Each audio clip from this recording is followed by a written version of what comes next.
वृंदावन में एक संत हुए श्री हरिराम व्यास जी, बहुत वृंदावन यश को उन्होंने खूब गाया। जो हम लोग वृंदावन पद गाते हैं ना, वृंदावन प्यारो वृंदावन, उसमें एक पंक्ति गाते हैं, जुगल किशोर को लाड लड़ायो नवल कुंज ही माह, कुंज निकुंजन कीरज धारे व्यास युगल यश गाय।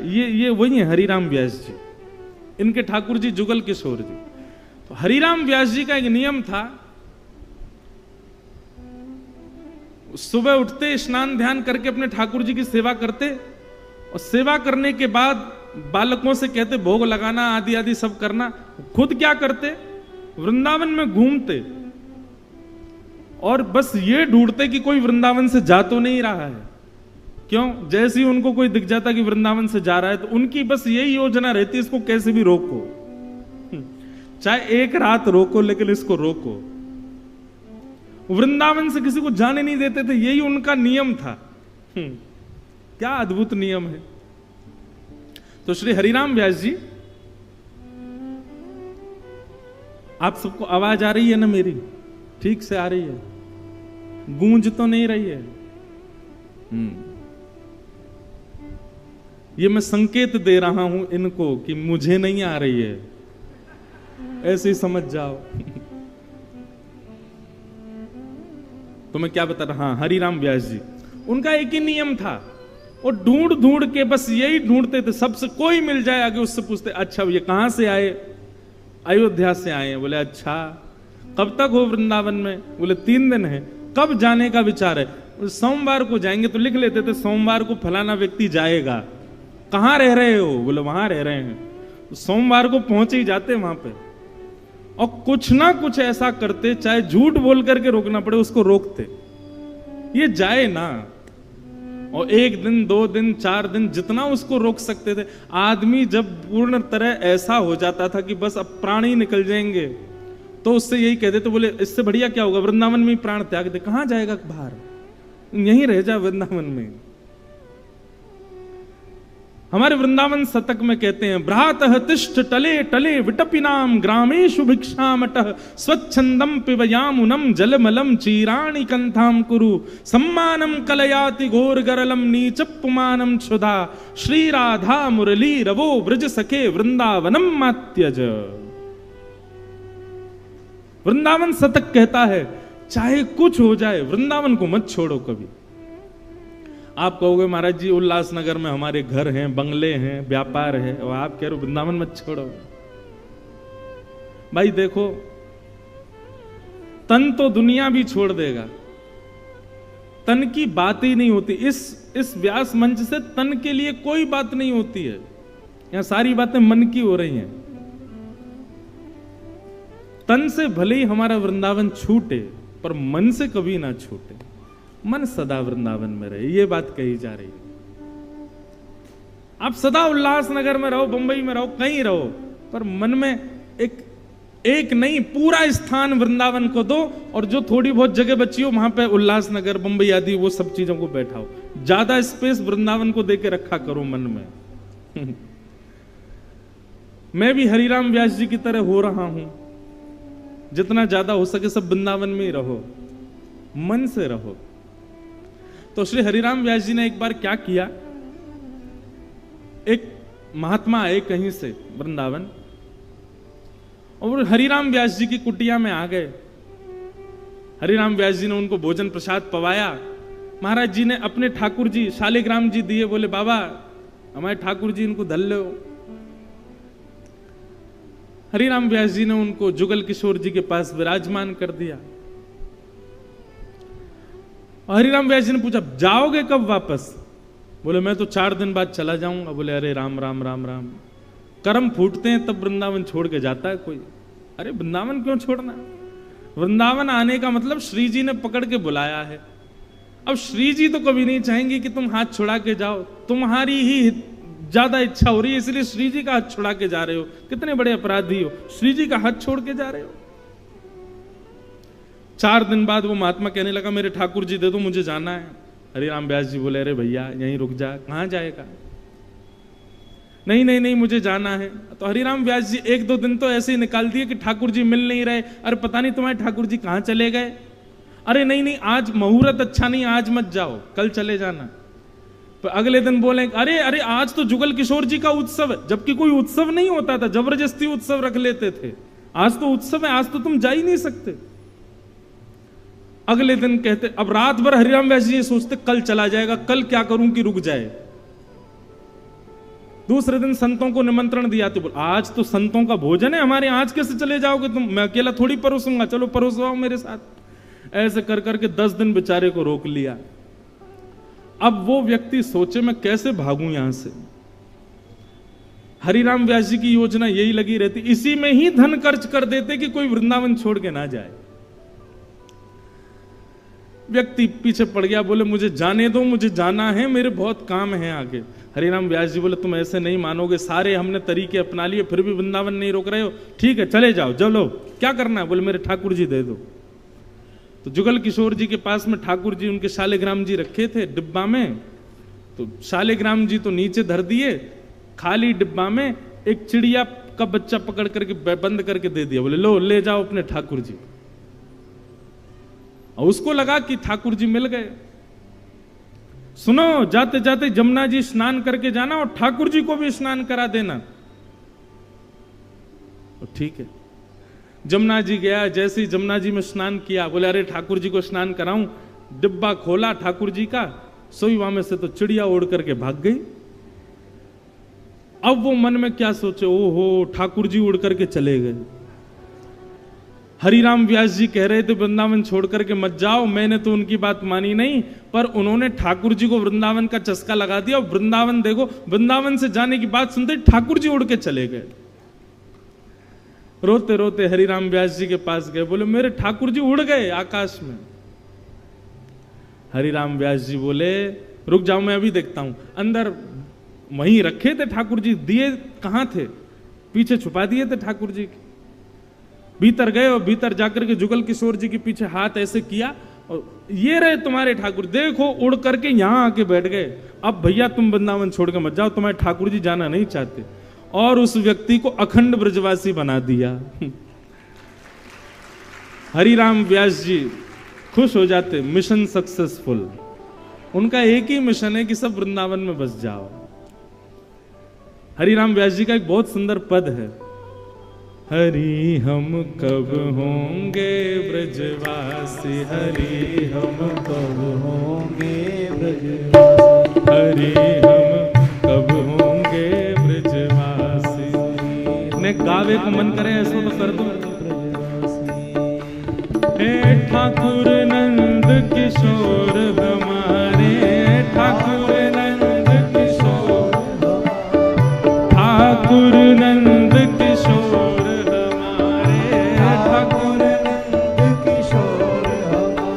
और ठकुरानी राधासी, और ठकुरानी राधासी, और ठकुरानी राधासी, और ठकुरानी राधासी। हरि हम कब होंगे ब्रजवासी, हरि हम कब होंगे ब्रजवासी, हरि हम कब होंगे ब्रजवासी, हरि हम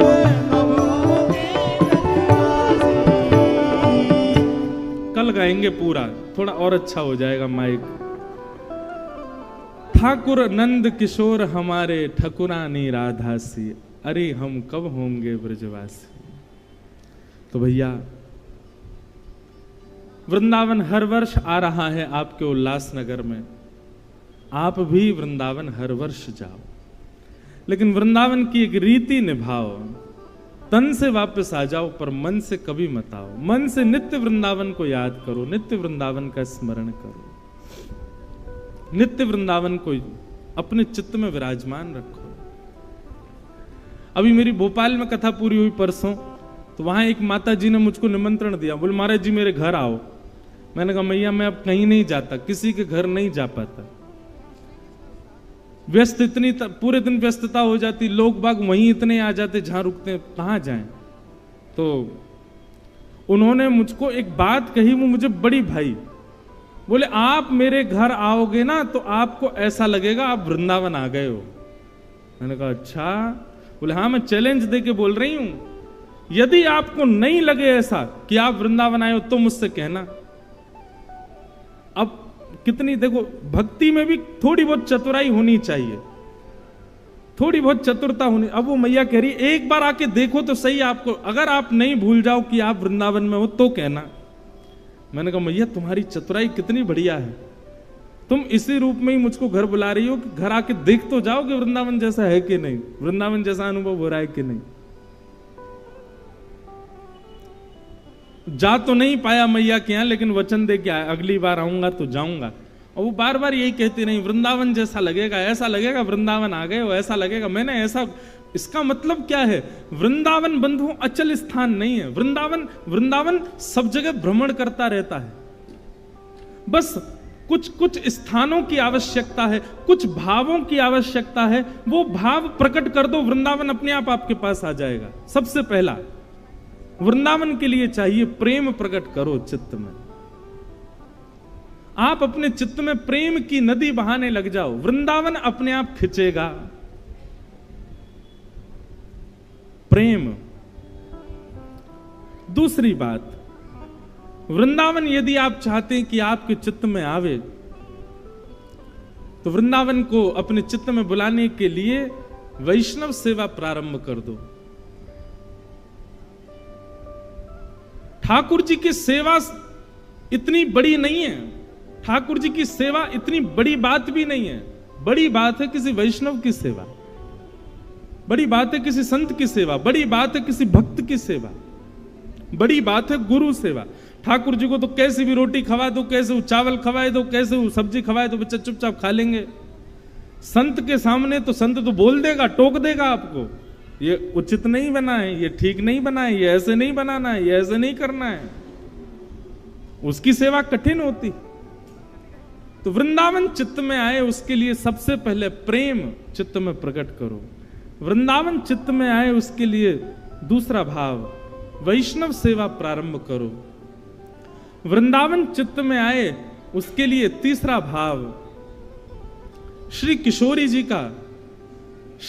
जी का स्मरण प्रारंभ करो, लाडली जी का स्मरण करो, हमारी श्री राधा रानी का स्मरण करो। वृंदावन चित्त में आएगा तो वृंदावन से कथा का प्रारंभ हो रहा है, इसका मतलब अब 7 दिन तक वृंदावन चढ़ा ही रहेगा। वृंदावन की कोई ना कोई भाव आते ही रहेंगे। तो अब की बार वृंदावन जाओ, तन से आ जाना, पर मन को वृंदावन बना करके आना, मन में सदा वृंदावन रहे। आइए आज प्रथम दिन है कथा का, कथा प्रारंभ करें, महात्मा में हम लोग प्रवेश करें, थोड़ी बहुत देर चर्चा करेंगे, फिर उसके बाद कल ठीक 6 बजे 5:30 बजे, हाँ 5:30 बजे से कथा प्रारंभ कर देंगे, ताकि आप सबको भी सुख लगे, आनंद से कथा का भाव रहे। पर 5:30 बजे मैंने क्यों बोल दिया, मैं तो 5 बजे ही बोलूं, नहीं तो आप आओगे ही 6 बजे। आप तो 5 बजे ही आना, मैं आऊंगा 5:30 बजे। तो आप सब लोग आके विराजमान होना। विश्राम का कोई समय नहीं है, जब मन होगा, जब अपने आनंद आ जाएगा। और ये तो मौज का दरबार है, यहाँ तो मौज होती है। अगर मौज आ गई किसी दिन तो बढ़िया चलेगी लंबी कथा। और किसी दिन यदि आप लोग थके हारे आए तो मैं भी थक जाऊंगा जल्दी। तो बड़े भाव से हम आप सब लोग आइए, आज प्रथम दिन के सत्र में प्रवेश करते हैं। बोलो वृंदावन बिहारी लाल की, श्री राधा रमण लाल की जय, श्रीमद् भागवत महापुराण की जय। श्रीमद् भागवत के महात्म पर थोड़ी चर्चा करें। महात्म मतलब महत्व। सबसे पहला श्लोक सब लोग स्मरण करो ठाकुर जी का। सच्चिदानंद रूपाय विश्वोत्पत्त्यादि हेतवे तापत्रय विनाशाय श्री कृष्णाय वयं नमः। श्री कृष्णाय वयं नमः। सच्चिदानंद रूपाय। ठाकुर जी के 3 रूप हैं, सत्य, चैतन्य और आनंद। सबसे पहला ठाकुर जी सत्य स्वरूप हैं। बंधुओं, यदि कोई व्यक्ति सत्य की उपासना करता है तो सत्य उपासक व्यक्ति को भी उतना ही फल मिलता है जितना फल तीर्थ यात्रा करने वाले, कथा सुनने वाले और ठाकुर जी की नित्य सेवा करने वाले को जो फल मिलता है वो सत्य उपासक को भी मिलता है। जो सत्य की पूजा करता है, सत्य ही बोलना, सत्य ही सुनना, सत्य ही स्वीकार करना, सत्य में ही व्यवस्थित रहना, ये जिसका नियम है वह व्यक्ति भी पूर्ण रूपेण ठाकुर जी की सेवा के प्रभाव से युक्त है। उसको भी उतना ही फल मिल रहा है जितना मुझे और आप सबको मिल रहा है, कथा सुन के, तीर्थ यात्रा करके, सेवा करके, आदि आदि जो भी कुछ करके। कोई कुछ ना भी करे लेकिन सत्य की उपासना करे तो सत्य की उपासना परब्रह्म की उपासना के समान है, क्योंकि सत्य साक्षात परब्रह्म है। इसलिए सत्य की अच्छा एक बात बताएं आपको, अभी ना माहौल थोड़ा सा बदल गया है, संसार थोड़ा सा बदल गया है। ज्यादा सुधरा हुआ होना संसार में रहने के लिए घातक हो गया है। अब मेरी बात को बहुत ध्यान से सुनिएगा। अच्छे अच्छे गुणों की लिस्ट बनाओ, यदि वो सारे गुण किसी व्यक्ति में हैं तो ऐसे व्यक्ति को संसार में रहने में बहुत दिक्कत हो सकती है। अभी अभी माहौल बदल चुका है। अगर कोई बच्चा सत्य बोलता है, पहले दिन ही अपने कॉलेज में या स्कूल में कह दे, हाँ भाई सब लोग मेरी बात सुनो, जो भी मेरे से मित्रता करना चाहते हैं, मेरे कुछ टर्म्स हैं सुन लो, मैं सत्य बोलता हूं और मैं सत्य ही सुनना चाहता हूं, ना तो झूठ बोलूंगा ना झूठ सुन पाऊंगा। बताओ, उस बच्चे के सबसे कम मित्र होंगे। भैया तू अकेला ही रहे, हम तेरे संग नहीं रह सकते। मतलब ये कितनी बड़ी विडंबना है। ये कलयुग ही तो है कि यहां सुधरा हुआ होना आज की डेट में शाप है।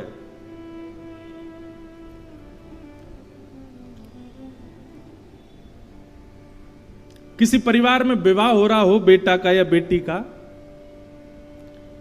वहां ऐसा कह के देखो, भैया देखो हमारी बेटी जो है 9:30 बजे सो जाती रात में, 3:30-4 बजे उठ जाती है सवेरे।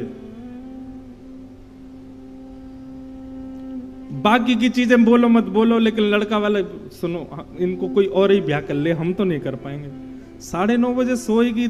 एक जगह मैंने पॉडकास्ट हुआ महाराज जी, तो मैंने वहां पे ऐसा बोला कि व्यक्ति को चाहिए 1 महीने का एक चैलेंज लेवे, क्या 10 बजे सो जाए और सुबह 4:30 बजे अपना बिस्तर छोड़ दे, उठ जाए।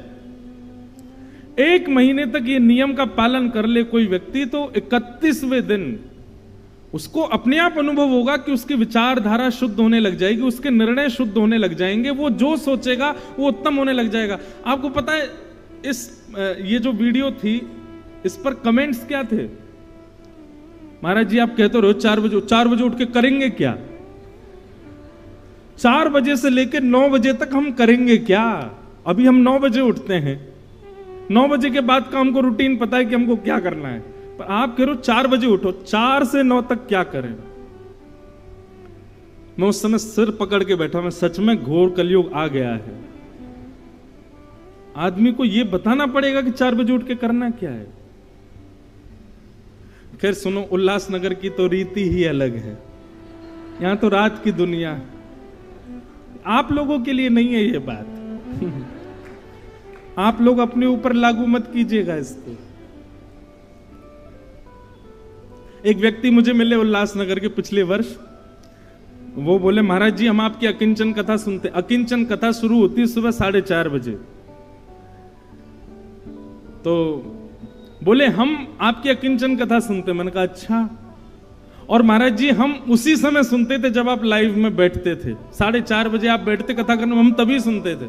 मैंने कहा बड़े बढ़िया, तुम सुबह 4:30 बजे उठते कथा सुन। नहीं 4:30 हम सोने का समय होता था हमारा, वो तब आप कथा कर रहे होते तो हम सोचते देखते देखते सो जाएं।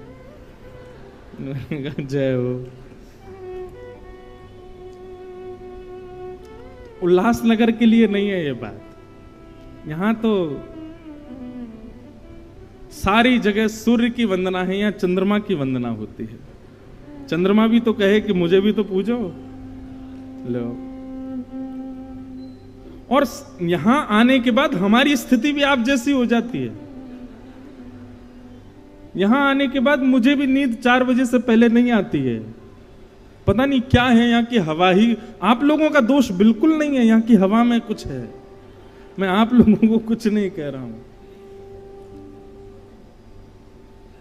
लेकिन एक बात तो है, एक अलग सा एक आनंद है उल्लासनगर में। सब आनंद में रहते हैं।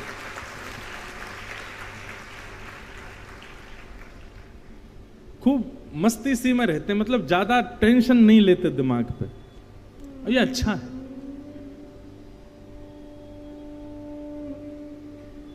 लेकिन मैं जो बात कह रहा हूं वो सुनो। सुधरा हुआ होना अभिशाप है आज की डेट में। आप ज्यादा गुणवान हो तो समाज आपको स्वीकार नहीं करेगा।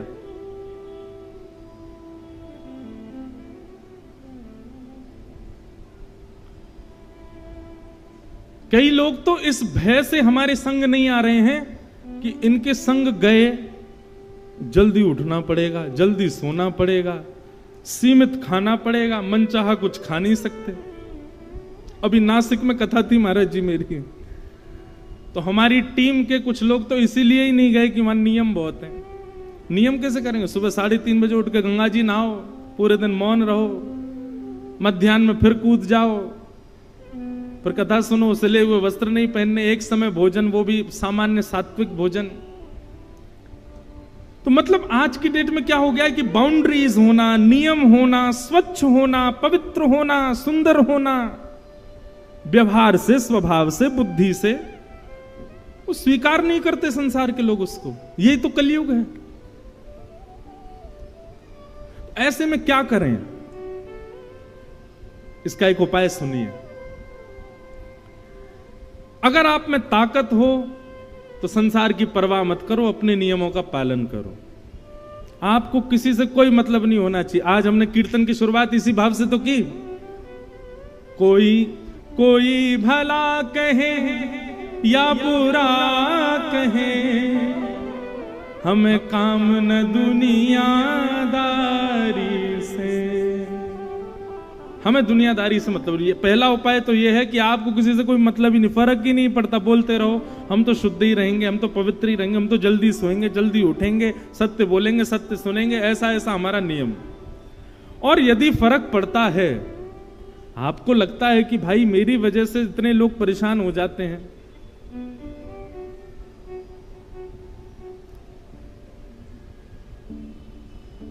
तो फिर क्या किया जाए? अपने नियम का पालन गुप्त रूप से करते रहो और प्रकाश में ऐसा दिखाओ कि आप भी उन्हीं की तरह हो। नाटक करना बहुत अच्छा आता है हम लोगों को, एक्टिंग बहुत बढ़िया सिखाई है। ठाकुर जी ने हमको गुण देकर के भेजा है, हम नाटक बहुत बढ़िया करते हैं। तो उनको ऐसा प्रदर्शित करो, उनको ऐसा दिखाओ कि आप उन्हीं के जैसे हो, पर अंतरंग रूप से अपने नियमों का पालन करो। उसके सामने भले ही झूठ सुनना पड़ रहा है, आप झूठ नहीं सुनते, झूठ नहीं बोलते, पर उसका प्रायश्चित भाव रखो। हे ठाकुर जी, अभी माहौल के अकॉर्डिंग मुझे करना पड़ रहा है, पर क्षमा करना, इसका मैं प्रायश्चित जरूर करूंगा। तुरंत वहां से निकल करके क्षमा मांगो ठाकुर जी से। बोले नहीं, ये स्वीकार नहीं था, पर माहौल के अकॉर्डिंग मुझे करना पड़ा ना, क्षमा करो। पर यह बात भी सब जगह लागू नहीं होगी। नहीं तो कई लोग संसार के ऐसा सोच लेंगे कि महाराज 4 लोग बैठ के पी रहे हैं, आपने ही तो कहा था माहौल के अकॉर्डिंग कर लिया करो। ऐसी चीजों में नहीं चलेगी ये सब बातें।